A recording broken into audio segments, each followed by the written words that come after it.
No maid lasted a day with the millionaire's 5 daughters, until a single dad janitor changed everything.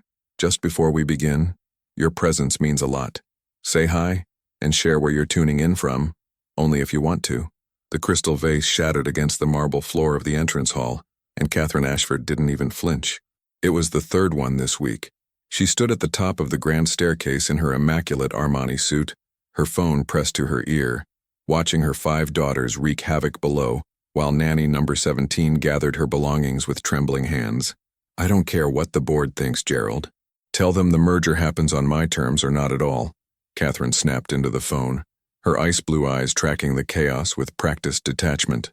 Her daughters, Sophia, 8, the twins Emma and Olivia, 7, Charlotte, 5, and little Lily, just 4 years old, were currently using the foyer as their personal battlefield. Lily, the youngest with her wild auburn curls, was finger painting on the white walls with what Catherine desperately hoped was just chocolate pudding. Mrs. Ashford, I cannot work under these conditions, the nanny stammered, her designer bag already on her shoulder. Those children they're monsters? Catherine supplied coldly, ending her call. Yes, I'm aware. That's why I'm paying you $4,000 a week. Was paying you. No amount of money is worth this.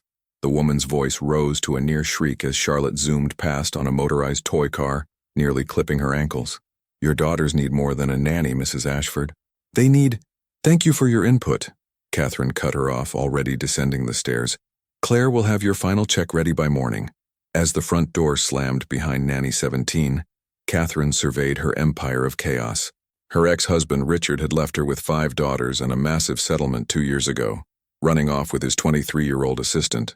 Catherine had won the divorce, won sole custody, won everything, except the ability to manage her own children. She'd built a tech company from nothing and turned it into a billion-dollar enterprise, but these 5 little humans defeated her daily. Sophia, get your sister down from that chandelier right now, she commanded, not bothering to raise her voice. Experience had taught her that volume made no difference. 8-year-old Sophia, the ringleader with her mother's sharp features and her father's dark hair, looked down from where she was helping Emma scale the antique furniture. Why should we? You're just going to hire another babysitter who hates us anyway. The words struck deeper than Catherine cared to admit. She checked her watch. 2:47 p.m. She had a video conference with Tokyo investors in 13 minutes, and her house looked like a war zone. Again, everyone to your rooms. Now. She used her boardroom voice, the one that made senior executives quake. Her daughters stared at her with identical expressions of defiance. I said now! They scattered like startled birds, but Catherine knew it was temporary. Within an hour they'd be back, pushing boundaries, testing limits, searching for something she couldn't give them. She didn't have time for tantrums and tea parties. She had a company to run, investors to impress, a reputation to maintain. Her phone buzzed. Claire, her executive assistant. Catherine, the emergency cleaning service is here. You said the house needed to be presentable for tomorrow's gathering? That's right. She'd scheduled a dinner party for potential investors. Her home had to look perfect. Send them in. And Claire, start calling agencies. I need Nanny 18 by Monday. Ma'am, we've exhausted every premium agency in the state. They've started declining our requests. Catherine's jaw tightened. Then find someone from out of state. I don't care if they have to relocate from Alaska. Just find someone who can handle 5 children. She ended the call and headed to her home office, stepping over broken toys and scattered crayons. Behind her, she heard the front door open again. The cleaning crew, probably horrified by what they'd walked into. Let them be horrified. Everyone was horrified by the Ashford household. She'd gotten used to the judgment, the whispered criticisms at school functions, the pitying looks from other mothers who had perfectly behaved children and loving husbands. Catherine Ashford had everything money could buy and nothing that mattered. But she'd be damned if she'd admit it to anyone, least of all herself. She shut the office door and pulled up her presentation, forcing her mind back to profit margins and market projections. Numbers made sense. Numbers had rules. Numbers never looked at you with disappointed eyes and asked why you didn't love them enough. From somewhere upstairs, she heard a crash, followed by giggles. She didn't even look up from her computer screen. Whatever it was, she'd deal with it later. She always dealt with it later. At precisely 3 p.m., her video call began, and Catherine Ashford transformed. Her voice became warm, her smile confident, her entire demeanor that of a woman completely in control. The Tokyo investors never suspected that behind her professionally styled blonde hair and flawless makeup, a domestic disaster was unfolding in real time. That's how Catherine operated. Perfect on the surface, chaos underneath, and a wall so high between the two that no one could see where one ended and the other began. The call lasted 40 minutes. When it ended, the house had gone suspiciously quiet. Catherine knew that silence in a house with 5 children was never a good sign. She rose from her desk, steeling herself for whatever destruction awaited, and opened her office door. Standing in her foyer, surrounded by her daughters, was a man she'd never seen before. He was tall, probably 6'2", with dark hair graying at the temples and warm brown eyes that crinkled at the corners. He wore a simple navy work uniform with Rivera Cleaning Services embroidered on the chest. But what made Catherine stop in her tracks wasn't the man himself. It was her daughters, all 5 of them, sitting quietly on the floor, listening to a story he was telling while he cleaned.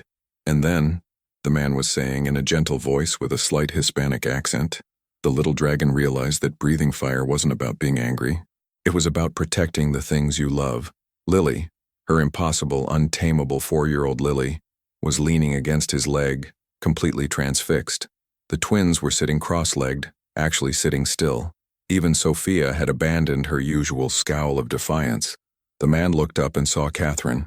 He straightened immediately, a professional smile replacing his storytelling warmth. "Mrs. Ashford, I presume?" "Marcus Rivera. I'm here to handle the emergency cleaning you requested. I hope you don't mind. Your daughters wanted to hear a story while I worked." Catherine found her voice, though it came out sharper than intended. "And you thought it appropriate to stop working and entertain them?" Something flickered in Marcus Rivera's eyes. Not anger, but something sadder. Understanding, maybe. "I didn't stop working, ma'am. I'm cleaning while I talk. Multiple tasks, same time." He gestured to the now spotless foyer floor where the vase had shattered. "Your daughters aren't a distraction. They're just lonely." The word hung in the air like an accusation. Catherine felt her defenses slam into place. "Mr. Rivera, I hired a cleaning service, not a child psychologist. If you could focus on the job you were paid for." "Daddy does both," a small voice piped up. Catherine's eyes snapped to the corner where a little girl had been sitting so quietly she hadn't noticed her. She was about 6 years old, with her father's dark eyes and a smile that lit up her whole face. "Daddy cleans and tells the best stories. That's why everyone likes him." "Maya," Marcus said gently, "remember what we talked about? Indoor voices in other people's homes." The little girl nodded solemnly and returned to the coloring book spread before her. But she looked up at Catherine's daughters with such open friendliness that something twisted in Catherine's chest. When was the last time her girls had looked at anyone like that? Like they trusted them? Like they felt safe? "Mr. Rivera," Catherine began again, her voice softer now. "I apologize, it's been a difficult day. Please continue with your work." And the story was fine. Marcus nodded, his eyes meeting hers for just a moment. In that brief connection, Catherine saw something that unsettled her. He wasn't intimidated by her wealth or her ice queen reputation. He looked at her like she was just another tired parent trying her best and failing miserably. And somehow that was worse than contempt. Pity she could dismiss. Understanding was dangerous. As she turned to retreat to her office, she heard Sophia's voice, small and uncertain. "Will you finish the story about the dragon?" "Of course," Marcus replied. "The dragon still has a lot to learn about being brave." Catherine closed her door and leaned against it, her heart pounding for reasons she couldn't name. Through the wood, she could hear her daughters laughing. Actually laughing. When was the last time she'd heard that sound in this house? When was the last time she'd been the one to cause it? She returned to her desk, but the numbers on her screen blurred. Outside her door, a stranger with kind eyes and worn hands was doing what 17 highly qualified nannies couldn't do. And for the first time in 2 years, Catherine Ashford wondered if maybe, just maybe, she'd been fighting the wrong battles all along. Catherine tried to focus on her emails, but she kept finding excuses to leave her office. She needed water, then she needed to check the thermostat. Then she absolutely had to review the mail that could have waited until tomorrow. Each time she passed through the main areas of her home, she witnessed something that should have been impossible. Marcus Rivera was transforming her house. But more impossibly, he was transforming her daughters. By 5 p.m., the man had somehow cleaned the entire first floor, while simultaneously keeping all 5 girls entertained and, miraculously, well-behaved. Catherine watched from the kitchen doorway as he showed Charlotte the proper way to fold a cloth napkin, his daughter Maya demonstrating alongside him. The 5-year-old was completely absorbed, her tongue poking out in concentration as she tried to match the neat triangles Marcus created. "My mama taught me this," Marcus was saying, his hands moving with practiced ease. "She said that taking care of things, even small things like napkins, shows respect. Not for the things, but for the people who'll use them." "Did your mama teach you lots of stuff?" Emma asked one of the twins. She'd never seen her daughter so genuinely curious about another person. "She did.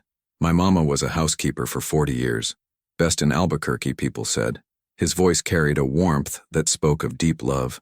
"She passed away 3 years ago, but I use her lessons every day." "Our mama's always busy," Olivia, the other twin, said matter-of-factly. "She has important meetings." Marcus didn't miss a beat. "Your mama must be very smart and strong to run a big company. That takes a special kind of courage." Catherine felt heat rise to her cheeks. When was the last time someone had defended her to her own children? When was the last time someone had seen her work as anything other than neglect? "But she doesn't play with us," Sophia interjected, her 8-year-old wisdom carrying an edge of bitterness. "She's always in her office." "Sophia," Catherine started, stepping into the room, but Marcus raised a gentle hand. "Can I tell you something my Maya's mama used to say?" He glanced at his daughter, who nodded encouragement. "She used to say that love isn't just one thing. Some people show love by playing. Some people show love by working hard to give you a good home, good food, good schools. Both kinds of love are real, even if they feel different." "But we want her to play with us," Lily said, her 4-year-old voice quivering. "We want her to love us the playing way." The words hit Catherine like a physical blow. She gripped the doorframe, suddenly unable to breathe properly. Marcus met her eyes across the room, and she saw no judgment there, only a profound sadness that made her feel seen in a way she'd spent years avoiding. "Sometimes," Marcus said softly, addressing Lily but clearly speaking to Catherine too, "grown-ups forget how to play. They get scared and sad, and work feels safer than feelings. But that doesn't mean they don't love you. Sometimes it means they love you so much it hurts and they don't know what to do with that hurt." "Did Maya's mama forget how to play?" Charlotte asked innocently. Marcus's face clouded briefly. "Maya's mama got very sick. She didn't forget to play. She just ran out of time to do it. That's why I try to play with Maya every single day now. Because I learned that time is the most important thing we can give the people we love." Catherine turned and walked quickly back to her office before anyone could see the tears threatening to spill. She closed the door and pressed her palms against her desk, taking deep breaths. Who was this man? This cleaning man who saw through her so easily, who spoke about love and loss with such devastating clarity. She pulled out her phone and did something she never did during work hours. She searched for information about Rivera Cleaning Services. The website was simple, professional. One-man operation, it seemed, specializing in residential and small commercial spaces. References from satisfied clients praising his thoroughness and reliability. Then she found a news article from 3 years ago. Local woman loses battle with cancer, leaves behind husband and young daughter. There was a photo. Marcus Rivera, younger and devastated, holding a tiny 3-year-old girl at a funeral. The article mentioned that his wife, Elena, had been a nurse at Presbyterian Hospital. She'd died at 31. Catherine closed the browser, feeling like she'd invaded something private, but the pieces were falling into place. Marcus Rivera was a widower, raising his daughter alone while building a business. He understood loss. He understood what it meant to keep going when everything fell apart. He understood her daughters because he'd lived through something that taught him how fragile everything really was. A knock on her door pulled her from her thoughts. "Mrs. Ashford?" Marcus's voice came through. "I've finished for today. I've left my invoice with your assistant's contact information. If you'd like me to return tomorrow to complete the upstairs, just let me know." Catherine opened the door, schooling her features back into professional neutrality. "Yes, please return tomorrow, same time." She paused, the words sticking in her throat before she forced them out. "Thank you for the cleaning and for being kind to my daughters." Marcus studied her face for a moment, and she had the unsettling feeling he could read every defense mechanism, every wall she'd built. "They're good kids, Mrs. Ashford. They're just testing boundaries because they don't know where the boundaries are. Kids need structure, but they also need to know the structure comes from love, not just rules." "I provide everything they need," Catherine said, but it sounded hollow even to her own ears. "I'm sure you do," Marcus replied gently. But sometimes what kids need most is to know they're more important than everything else, even if it's just for 10 minutes a day. He called for Maya, and the little girl came running, her backpack bouncing. Catherine's daughters appeared behind her, and she noticed something that made her chest tighten. They all looked disappointed that Marcus was leaving. Sophia, her defiant, angry Sophia, actually looked like she might cry. "Will you come back?" Lily asked, tugging on Marcus's work pants. "If your mama wants me to, I'll be back tomorrow," he assured her, crouching down to her level. "And maybe, if it's okay with your mama, you can show me that drawing you were working on? I bet it's beautiful by now." Lily beamed and nodded enthusiastically. Marcus stood, gave Catherine a respectful nod, and headed for the door with Maya's hand in his. As the door closed behind them, Catherine's 5 daughters turned to look at her. For the first time in months, they weren't looking at her with resentment or indifference. They were looking at her with something worse. Hope. Hope that maybe she'd let Marcus come back. Hope that maybe something in their lives might actually change. "Girls," Catherine began, but Sophia cut her off. "He's nice," the 8-year-old said simply. "He's nice, and he doesn't yell, and he doesn't cry, and he doesn't leave. Can he come back, please?" Catherine looked at her eldest daughter, seeing for the first time how much Sophia had taken on as the unofficial leader of her sisters, how much weight those small shoulders carried, how much anger was really just fear that everyone would eventually abandon them like their father had. "He's coming back tomorrow," Catherine said. "He has more cleaning to do." "Just cleaning?" Emma asked hopefully. Catherine thought about Marcus's words, about time being the most important thing you could give. She thought about her perfectly scheduled days, her back-to-back meetings, her empire built on 60-hour work weeks. She thought about 17 nannies who'd fled and 5 daughters who were crying out for something she'd convinced herself she couldn't provide. "Just cleaning," she confirmed, watching their faces fall. Then, before she could stop herself, "But maybe after dinner we could watch a movie together. All of us." The shock on their faces would have been comical if it hadn't been so heartbreaking. Lily recovered first, launching herself at Catherine's legs with such force she nearly knocked her over. "Really? You'll watch with us? Not work?" Catherine awkwardly patted her youngest daughter's head, unused to physical affection from her children. "Really? I'll even let you pick the movie." The other 4 quickly joined the hug, and Catherine found herself surrounded by small bodies and hopeful hearts. Over their heads, she caught her reflection in the hall mirror. She looked terrified. She was terrified. Terrified that she'd fail at this too. Terrified that one movie night wouldn't be enough. Terrified that she'd already broken something in her daughters that couldn't be fixed. But as Lily looked up at her with those wide, trusting eyes, Catherine made a decision. She'd built a billion-dollar company from nothing. Surely she could figure out how to be present for her own children. Marcus Rivera had managed it while grieving his wife and building a business. If a man who'd lost everything could still show up for his daughter every day, what excuse did Catherine really have? That night, they watched Frozen for what had to be the 100th time in the movie's existence. Catherine's phone buzzed 17 times with work emergencies that she ignored. Her daughters sang along to every song, their voices off-key and perfect. And when Lily fell asleep curled against her side, Catherine realized she couldn't remember the last time she'd held one of her children like this. Couldn't remember the last time she'd felt needed for something other than money. As she carried Lily to bed later, her daughter's sleepy voice whispered, "You smell like Mama today." "What do you mean, sweetheart?" "Like home," Lily murmured, already drifting off. "You smell like home." Catherine tucked her in, and for the first time in 2 years she allowed herself to cry.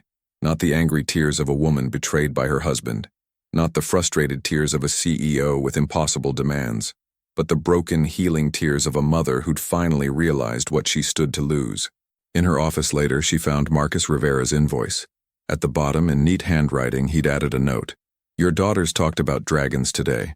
Dragons are fierce and powerful, but the best ones learn when to breathe fire and when to shelter others under their wings. Mr." Catherine stared at the note for a long time. Then she picked up her phone and sent a message to Claire. "Cancel my 9 a.m. tomorrow, and my 11 a.m., and actually clear my entire morning. I have something more important to handle." For the first time in her career, Catherine Ashford was putting her children first, and it was terrifying. But watching Marcus Rivera parent with such natural grace had shown her something she'd been denying. She wasn't too busy to be a good mother. She was too scared. Scared of failing, scared of being vulnerable, scared of letting anyone see that beneath her armor, She was just as lost as her daughters. Tomorrow, Marcus would return. And Catherine had questions. How did he do it? How did he work and parent and still have enough warmth left over for everyone? How did he make it look so easy when for her it felt impossible? But mostly she wanted to know, could someone like her, someone who'd built walls so high she couldn't see over them anymore, could someone like her learn to tear them down? Before it was too late? She fell asleep at her desk that night, Marcus's note still in her hand, and dreamed of dragons learning to shelter instead of burn. Marcus Rivera arrived at the Ashford mansion at 9 a.m. sharp, Maya's hand in his as always. He'd expected to work quickly through the upstairs while Mrs. Ashford attended her morning meetings. What he didn't expect was to find Catherine Ashford herself opening the door, dressed in jeans and a simple sweater instead of her usual designer armor. "Mr. Rivera," she greeted him, looking uncomfortable in her own entrance hall. "I've cleared my morning. I was hoping, that is, I thought maybe you could show me what you did yesterday. With the girls, how you got them to listen." Marcus studied the woman before him. Yesterday she'd been all sharp edges and ice. Today she looked younger, uncertain, almost vulnerable. He recognized that look. He'd worn it himself for months after Elena died, when he had no idea how to be both mother and father to a 3-year-old. "Mrs. Ashford." "Catherine," she interrupted. "Please." "Mrs. Ashford is what the nannies call me before they quit." A small smile tugged at Marcus's lips. "Catherine, I didn't do anything magical. I just listened to them. Really listened. Kids know when you're actually paying attention versus when you're just waiting for them to stop talking." "I don't know how to do that," Catherine admitted, the words clearly costing her. "I don't know how to just be with them. I know how to provide for them, how to schedule their activities, how to ensure they have the best of everything. But sitting still and just being present? I'm terrible at it." "Then that's where we start," Marcus said simply. "Being present is a skill like anything else. You weren't born knowing how to run a company, right? You learned. This is the same." Catherine let him in, and they found her 5 daughters eating breakfast at the kitchen table. Or rather, Sophia was trying to get Lily to eat while the twins argued over the last waffle, and Charlotte spilled juice across the marble counter. It was controlled chaos, and Catherine looked ready to flee. "Hey there, my dragon friends," Marcus called out cheerfully, and 5 heads swiveled toward him. The change was instant. Shoulders relaxed, arguing stopped. Even Lily smiled with a mouth full of cereal. "Remember what I said yesterday about dragons protecting what they love? Well, this kitchen is definitely something to protect. Who wants to help me show Mrs. Ashford, I mean your mama, how we can take care of it together?" What happened next, Catherine would later describe to Claire as somewhere between a miracle and military operation. Marcus turned cleaning the breakfast mess into a game, assigning each girl a specific task matched to her age and ability. Lily got to put napkins in the trash with Maya's help. Charlotte wiped down the lower cabinets. The twins took opposite ends of the table, and Sophia, the eldest, was given the important job of supervising her sisters and reporting to Marcus if anyone needed help. But the real magic wasn't in the efficiency. It was in the way Marcus made each girl feel valued. He praised specific actions. "Charlotte, I love how you're making sure to get into the corners. That shows real attention to detail." He turned mistakes into learning. "Oops, Emma, that's okay. Here's a trick my mama taught me about spills. Watch." And most importantly, he was patient. When Lily got distracted 3 times, he simply redirected her gently without frustration. "How do you not get angry?" Catherine asked quietly, standing beside him as they watched the girls work. "When they don't listen the first time, when they make mistakes? I just feel this rage building, and the rage isn't about them," Marcus said softly, his eyes on Maya, who was helping Lily reach the trash can. "At least it wasn't for me. After Elena died, I was so angry at everything. Angry at the cancer, angry at God, angry at myself for not being enough. And Maya would do normal kid things. Spill milk, forget her shoes, cry at bedtime, and I'd feel this fury rising. Like I wanted to scream, 'Why can't you just be easy? Haven't I lost enough?' Catherine turned to look at him, shocked by his honesty. "What did you do?" "I got help. A grief counselor who specialized in widowed parents. She taught me that anger is usually fear in disguise. I wasn't angry at Maya for spilling milk. I was terrified that I couldn't do this alone. Terrified I'd fail her. Terrified that losing her mother meant she'd lost stability forever." He paused, watching his daughter laugh at something Lily said. "Once I understood that, I could catch myself. When I felt the anger rising, I'd ask, 'What am I really afraid of right now?'" Catherine absorbed this. her mind working through the concept. What was she afraid of? Everything. Failing her daughters. Proving her ex-husband right when he'd said she was incapable of real love. Losing her company because she couldn't balance it all. Being vulnerable and getting hurt. The list was endless. "Mama," Lily's voice broke through her thoughts. "Come see. We made the kitchen perfect." And it was. Not just clean, but organized in a way that made sense even for small children. Marcus had rearranged the lower cabinet so the girls could reach dishes and cups, and he'd labeled bins with pictures for those who couldn't read yet. The whole space felt more like a home, and less like a showroom. "This is wonderful, girls," Catherine said, meaning it. "You all worked so hard. Mr. Marcus says working together is how families stay strong," Sophia announced with 8-year-old authority. Then, more tentatively, "Are we strong now, Mama?" The question hung in the air. Catherine felt Marcus's eyes on her, but he didn't intervene. This was her moment, her answer to give. She looked at her 5 daughters, really looked at them, maybe for the first time in months. Sophia with her defensive posture, always ready to protect her sisters. The twins with their elaborate secret language, bonding against a world that felt unsafe. Charlotte with her creative chaos, desperately seeking attention. And Lily, her baby, who just wanted to be held. Catherine knelt down, bringing herself to their eye level. It felt awkward, unnatural, but she forced herself to stay.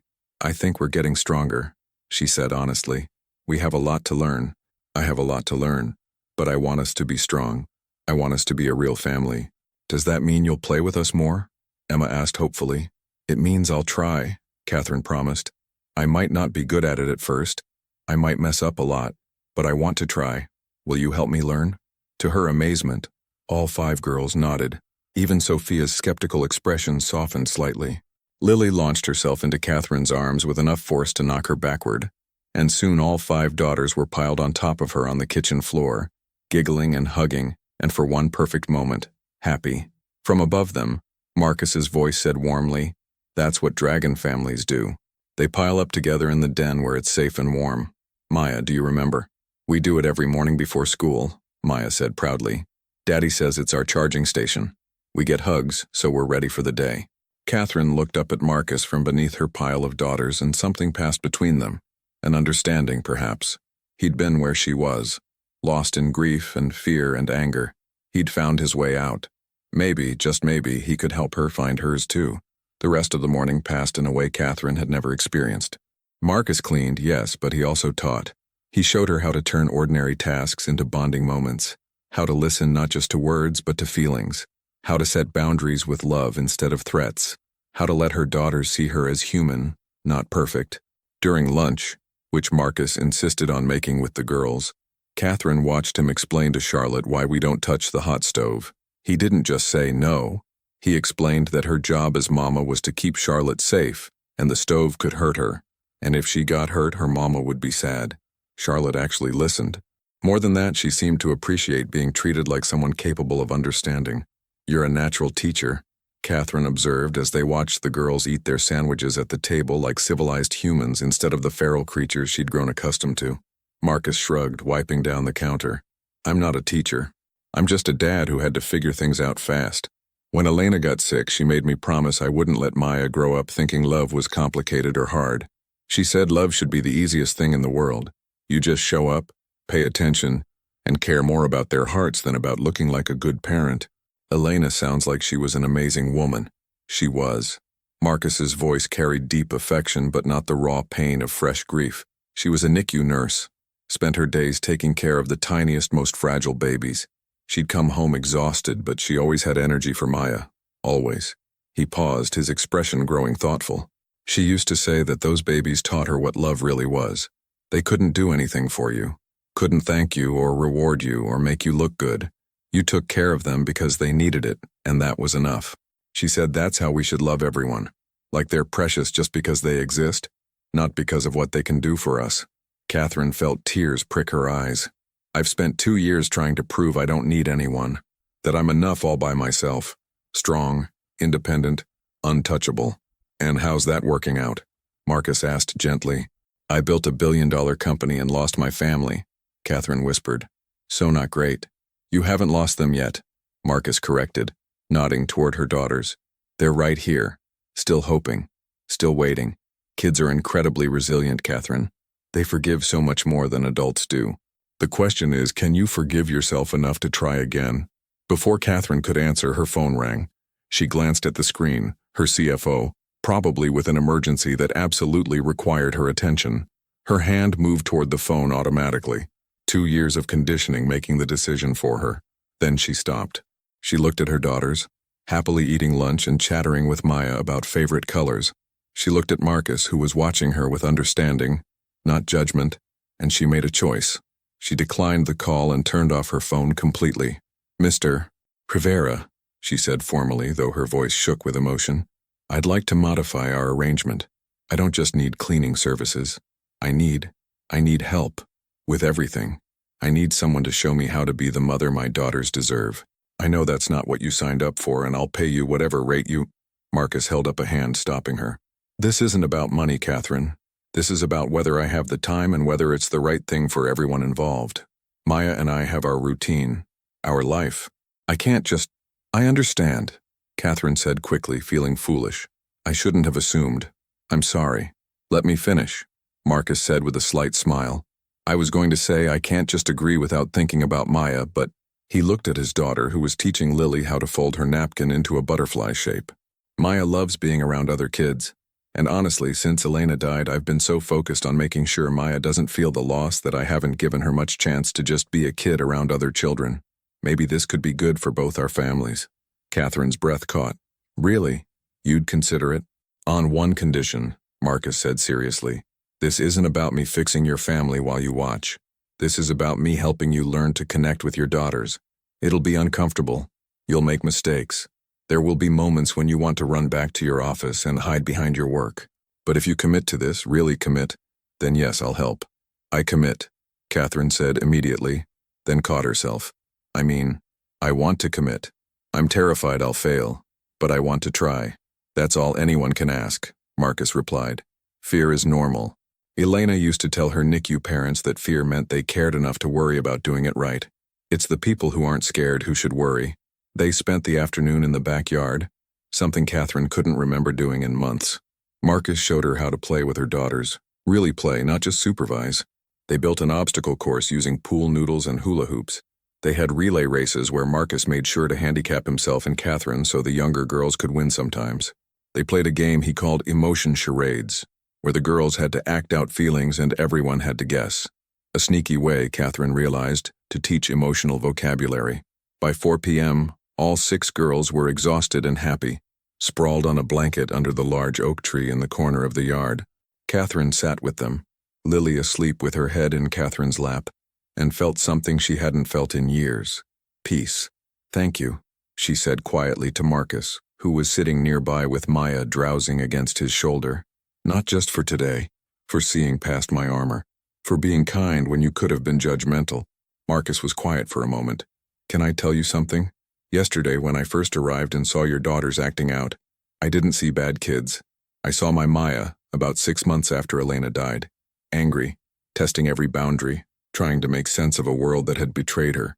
Your daughters aren't misbehaving because they're bad. They're trying to figure out if you're going to abandon them too.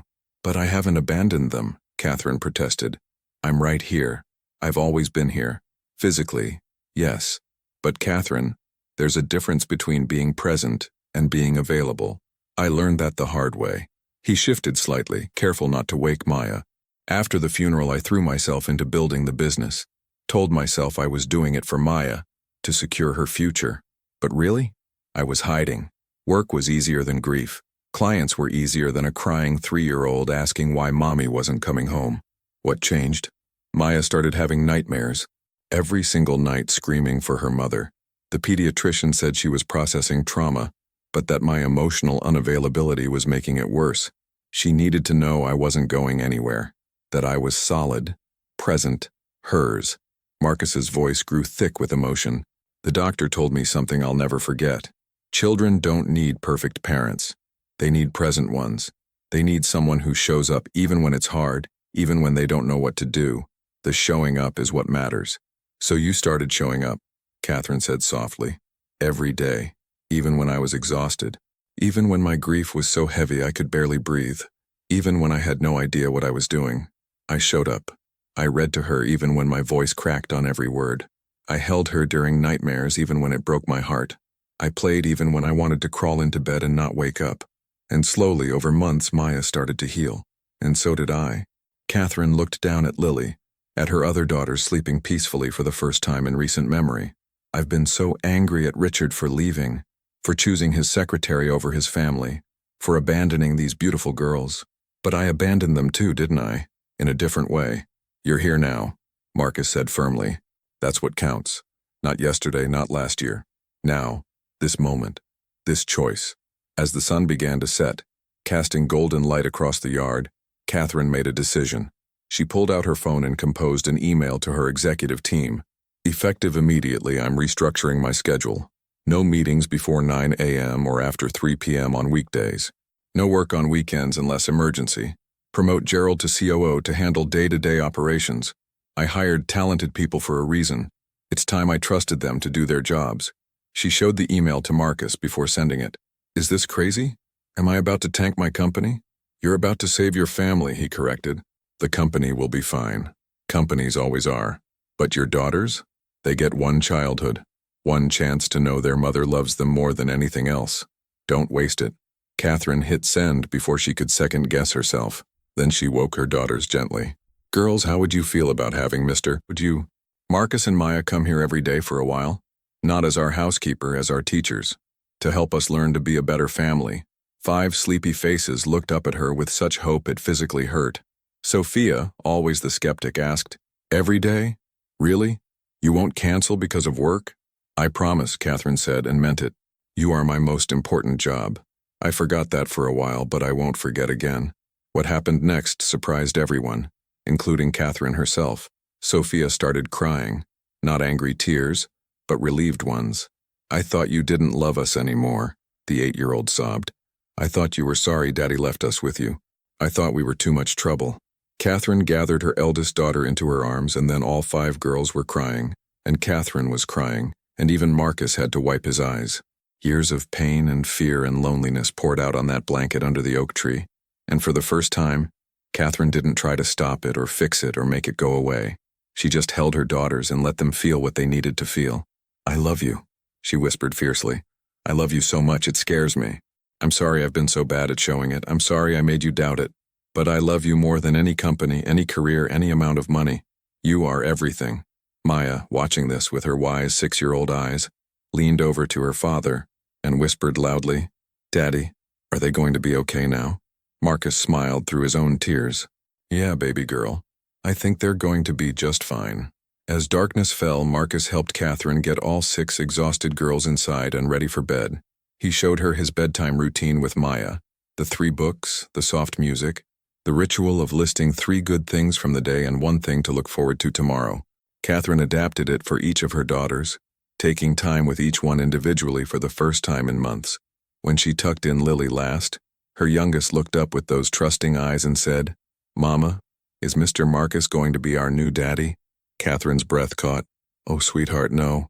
Mr. Marcus is our friend who's helping us. That's all. But I like him, Lily insisted. And he makes you smile. You never smile anymore. I'm going to smile more, Catherine promised. Starting today. But Mr. Marcus has his own life, his own family.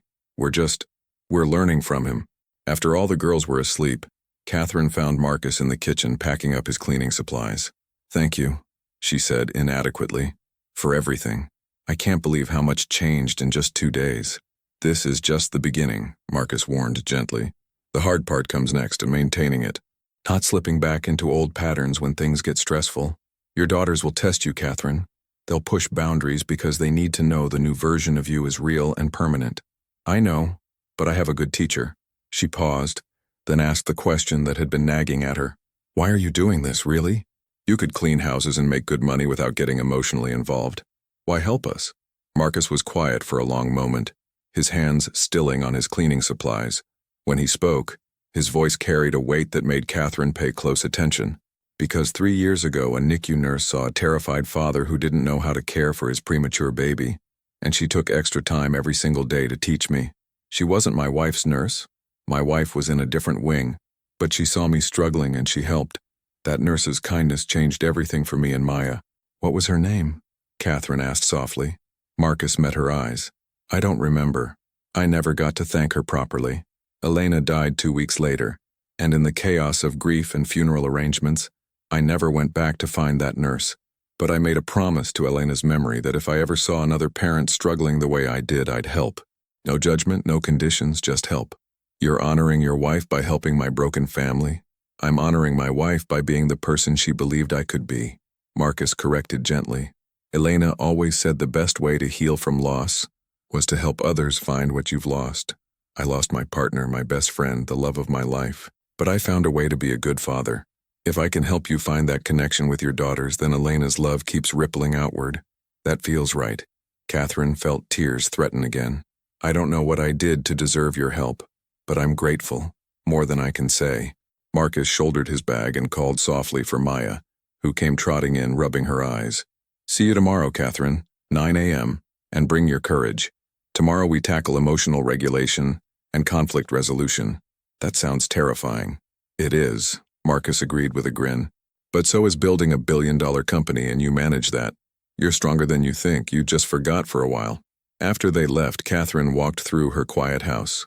It was clean, yes, but more than that, it felt different, warmer somehow, more like a home and less like a museum. She stopped in each daughter's room, watching them sleep peacefully, their faces relaxed in ways she hadn't seen in months. In Sophia's room, she noticed a drawing on the nightstand, 5 stick figures holding hands, the girls, and 2 taller figures standing nearby. One labeled Mama with a small smile drawn on, the other labeled Mr. Marcus with a big smile and a heart. Catherine picked up the drawing, studying it in the dim light from the hallway. Her daughter had drawn her smiling. When was the last time Sophia had seen her mother smile? When was the last time Catherine had felt like smiling? She carried the drawing to her own bedroom and placed it on her nightstand where she'd see it first thing in the morning. A reminder of what she was fighting for. A reminder that change was possible. That night, Catherine Ashford slept better than she had in 2 years. No anxiety about morning meetings. No stress about impossible schedules. Just peace and hope, and the beginning of something that felt like healing. In a modest apartment across town, Marcus Rivera tucked Maya into bed and sat with her until she fell asleep, as he did every night. He thought about Catherine Ashford and her 5 daughters, about the pain he'd seen behind the Ice Queen facade, about the potential for transformation. He hadn't told Catherine everything, hadn't told her that he'd chosen her house specifically when the cleaning request came through his service, hadn't told her that he'd recognized the address from somewhere, though he couldn't quite place where, hadn't told her that something about this family felt important in a way he didn't fully understand yet. As he kissed Maya's forehead and turned out the light, Marcus whispered the prayer he said every night. Elena, if you can hear me, guide me. Help me be the father Maya needs. And if I'm meant to help others, show me how. He had no way of knowing that his prayer was about to be answered in ways he never could have imagined. That the connection between his family and Catherine's ran deeper than either of them knew. That the truth, when it finally came to light in the weeks ahead, would change everything. But tonight, 2 broken families had taken the first steps toward healing. And sometimes, that's all you can ask for. 1 step, 1 day, 1 choice at a time. The rest would come. It always did. Tomorrow would bring new challenges, new lessons, new moments of connection. But tonight, in 2 different homes across the city, children slept peacefully knowing they were loved. And in the end, isn't that all any child really needs? 3 weeks passed, and the Ashford household transformed into something Catherine barely recognized. A home filled with laughter instead of chaos. Marcus came every morning at 9, and together they created routines that actually worked. Breakfast became family time. Bedtime meant individual moments with each daughter. Weekends were sacred. No work, just connection. Catherine's board questioned her new schedule. Her CFO Gerald handled it beautifully, proving Marcus right. She'd hired talented people who could manage without her hovering. The company thrived. More importantly, so did her daughters. But something else was happening too. Something Catherine tried desperately to ignore. She was falling for Marcus Rivera. It wasn't just gratitude, though she was grateful beyond measure. It was the way he listened when she talked about her fears. The way he made her laugh when she took herself too seriously. The way he looked at his daughter with such pure love that Catherine ached with longing. Not for him, but to be loved like that herself. She caught herself watching him more than necessary, noticed when he changed his work shirt, found excuses to be in whatever room he occupied. It was ridiculous, inappropriate. She was his employer, technically. He was her teacher. And more than that, he was still grieving his wife. Earth to Catherine. Marcus's voice broke through her thoughts. They were in the garden while the girls played on the swing set. You okay? You've been staring at that rose bush for 5 minutes. Just thinking, she said quickly, about how much has changed. Marcus smiled, that warm expression that made her heart do stupid things. You've done incredible work. Your daughters are thriving. Sophia hasn't had a single outburst in 2 weeks. The twins are more confident. Charlotte's creativity has an outlet now. And Lily. He paused, his expression growing thoughtful. Lily's special, isn't she? What do you mean? She sees things other kids don't. Emotional things. Yesterday she told me Maya was sad because she missed her mother, even though Maya was smiling. She was right. It was Elena's birthday. His voice carried wonder. Your 4-year-old has emotional intelligence beyond her years. Catherine felt pride swell. She's always been perceptive. Sometimes it worries me, like she carries too much for someone so small. Or maybe she's exactly who she's meant to be, Marcus suggested. Elena used to say some souls are old. They come into this world already knowing things the rest of us have to learn. They fell into comfortable silence watching their daughters play together. 6 girls who'd become inseparable. Catherine couldn't imagine life without Maya's gentle presence anymore. The thought made her chest tighten. Marcus, she began hesitantly, can I ask you something personal? Of course. Do you ever think about, has there been anyone since Elena? Anyone you've... Mama! Mama! Lily's scream cut through the air. Catherine's blood turned to ice. She ran toward the swing set where Lily stood pointing at Maya, who was on the ground, not moving. Marcus reached her first, dropping to his knees beside his daughter. Maya, baby, can you hear me? Maya's eyes fluttered open, unfocused. Daddy? I feel funny. Everything's spinning. Call 911, Marcus shouted, his voice cracking with terror. Catherine already had her phone out, her hands shaking as she dialed. The ambulance arrived in 8 minutes that felt like hours. Marcus rode with Maya, and Catherine followed in her car with all 6 girls crowded in the back, crying. At the hospital, they were separated. Marcus went with Maya to the emergency room, while Catherine tried to keep 5 terrified children calm in the waiting area. Is Maya going to die? Lily asked, her little face streaked with tears. No, sweetheart. The doctors are helping her. Catherine prayed she wasn't lying. Hours passed.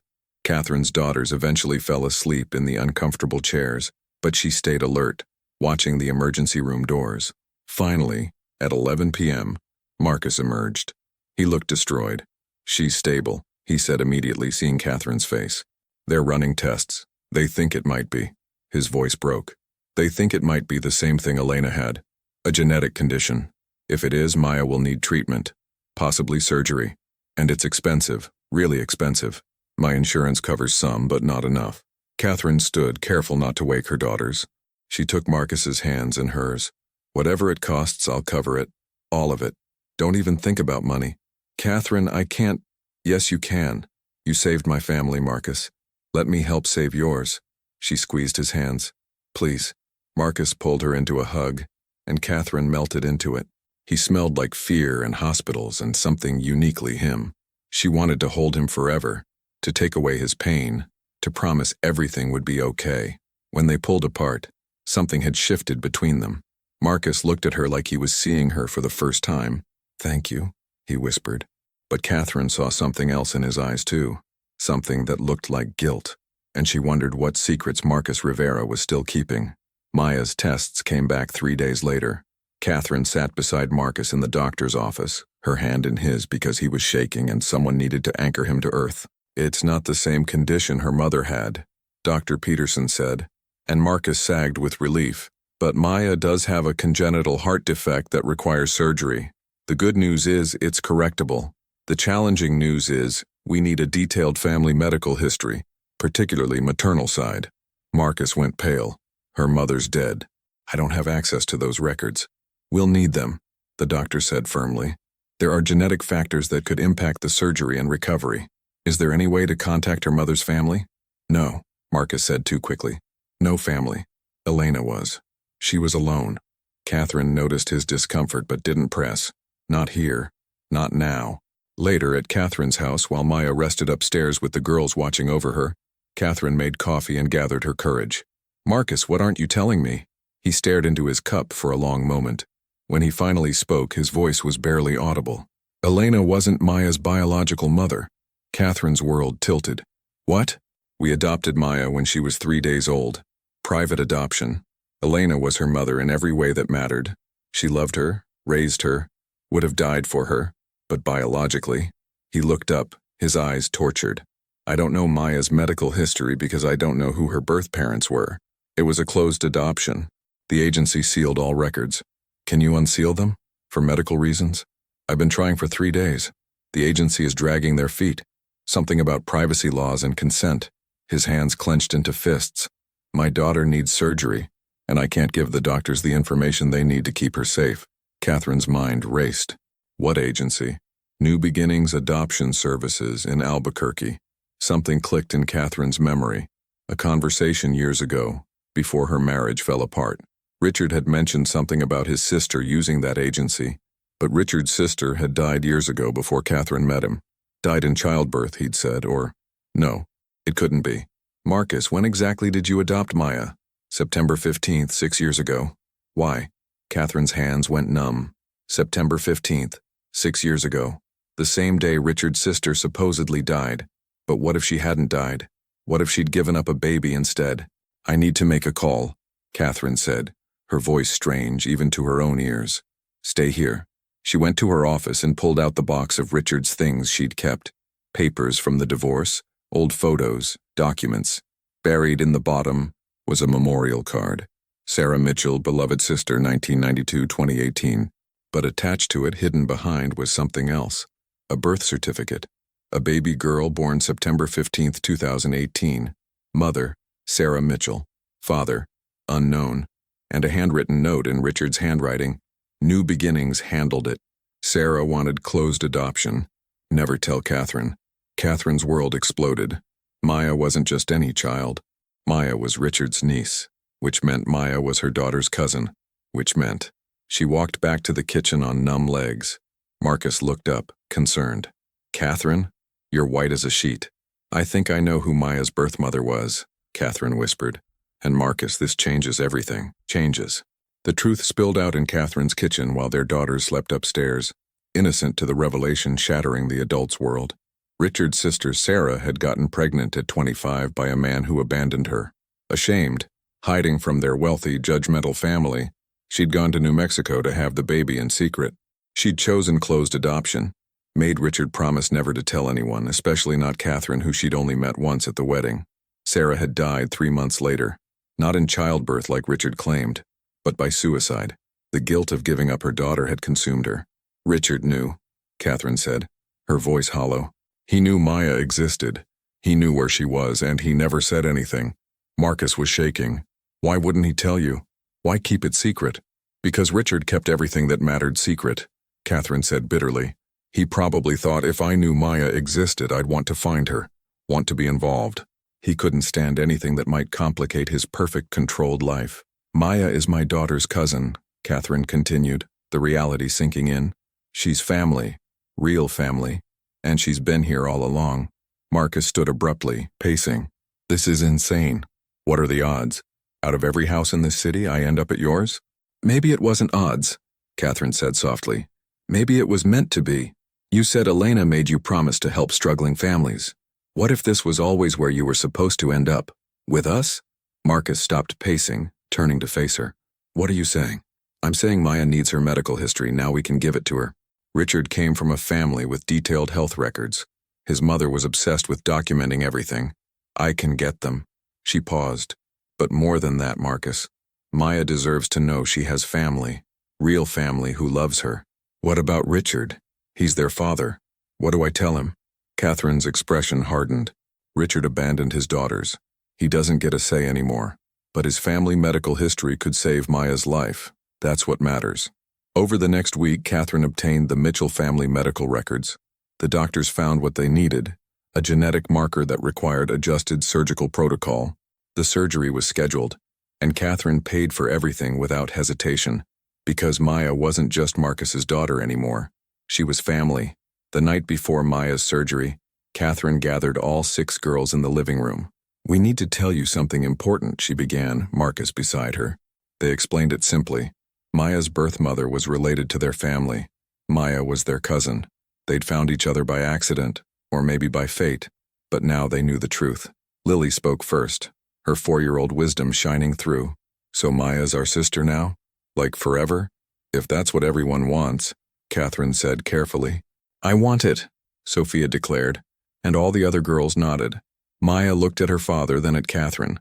"Does this mean you're my Aunt Catherine?" "If you'd like me to be," Catherine said, tears streaming down her face. "And my sisters are really my cousins?" Maya's eyes were wide with wonder. "Really, truly," Marcus confirmed, his own voice thick. Maya considered this seriously. Then she smiled, that brilliant smile that lit up everything. "I always wanted a big family. Daddy said Mommy Elena wanted that too." The girls erupted into excited chatter, planning how they'd share rooms after Maya's surgery, how they'd be together forever, how nothing would ever separate them now. Later, after the children finally slept, Catherine and Marcus stood in her kitchen drinking coffee and processing the impossible truth of their intertwined lives. "So what happens now?" Marcus asked quietly. Catherine turned to face him. "Now we stop pretending this is just about you helping my family. Now we admit that maybe, possibly this is about building something new. Together. Catherine, I love you," she said simply. "I've been falling in love with you for weeks. I know it's complicated. I know you're still grieving Elena. I know we should probably wait and think and be rational. But Marcus, life is too short and too precious to waste time pretending we don't feel what we feel." Marcus stared at her, emotions warring across his face. "Elena told me something before she died. She made me promise that if I ever found someone who loved Maya as much as I did, someone who made our little family bigger instead of trying to replace her, I should let myself be happy. She said she didn't want me to be alone forever." "And have you? Found someone?" Catherine whispered. Marcus crossed the space between them and cupped her face in his hands. "Yes, I found you. And you're exactly what Elena described. Someone who loves Maya, who made our family bigger, who never tried to replace anyone. You just added more love, more light." When he kissed her, it felt like coming home, like every broken piece of both their lives had been leading to this moment, this choice, this beautiful, impossible, meant-to-be love. Maya's surgery was successful. She recovered beautifully, surrounded by 5 sisters who never left her side. 6 months later, Marcus and Maya moved into the Ashford mansion, not as employees or teachers but as family, real, permanent family. A year after that, Marcus Rivera and Catherine Ashford stood in that same garden where Maya had collapsed, where their lives had changed forever, and got married. 6 flower girls walked down the aisle and there wasn't a dry eye in the attendance. Catherine never did figure out if it was fate or chance that brought Marcus to her door that day, but she decided it didn't matter. What mattered was that a cleaning man with kind eyes and a grieving heart had seen past her walls and taught her the most important lesson. Love isn't about being perfect. It's about showing up, even when it's hard. It's about choosing connection over control. It's about building something beautiful from broken pieces. And sometimes, just sometimes, the family you need finds you exactly when you need them most. Even if it takes a shattered vase, 17 failed nannies, and one impossible coincidence to make it happen.